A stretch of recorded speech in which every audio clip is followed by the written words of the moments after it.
Hello and welcome to Games from Folktales, a podcast that mixes historical research and tabletop role-playing settings. I'm your host, Timothy Ferguson. This week, 3 plot hooks inspired by Neil Gaiman's Norse Mythology.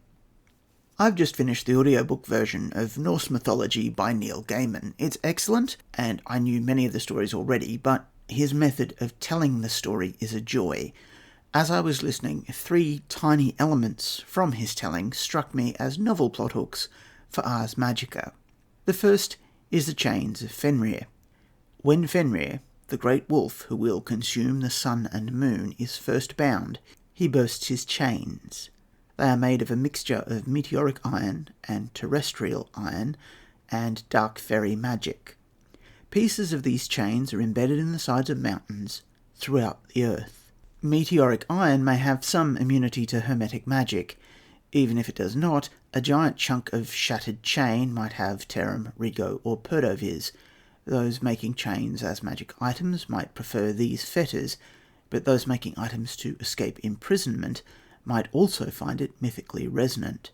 Are wolves or werewolves drawn to the fetters which Fenrir broke? Do they allow transformations out of season? Are they sacred to the shapeshifters whom Bjorna betrayed? Second idea, the weapons of Thor. The gods judge a competition to see which of the gifts of the dwarves is the greatest, and Thor is offered Mjolnir, his hammer. One of his hammer's powers is that it flies back to his hand when bidden. Gaiman notes that this is highly desired by Thor because he has a tendency to lose his temper, throw his weapons, and then lose them.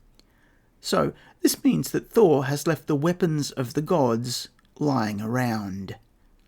Can the players find one of Thor's discards? Can they make magic items which allow a person to be strong enough to wield it? Is there any advantage in having more than one of these items? Do the people who have these weapons seek each other out to do battle? Can their battles wake the creatures of Norse myth? Is finding one of these items a mystery initiation? The religious symbol of Thor's followers is, after all, his hammer. Do the giants have these weapons? And what are they planning to do with them? And a third idea, which doesn't work very well in the audio format, but there are full notes which will be available on the website. After Loki destroys Sif's hair, Thor threatens to torture him daily until he fixes everything. Sif is given hair made of living gold by the dwarves, and it never stops growing. Living, pure metal is, in Ars Magica terms, an elemental. It never stops growing, therefore it must, these many centuries later, be huge. If someone seeks the Norse gods and disturbs the place where Sif sleeps, might her hair flow out into the world and kill unbelievers?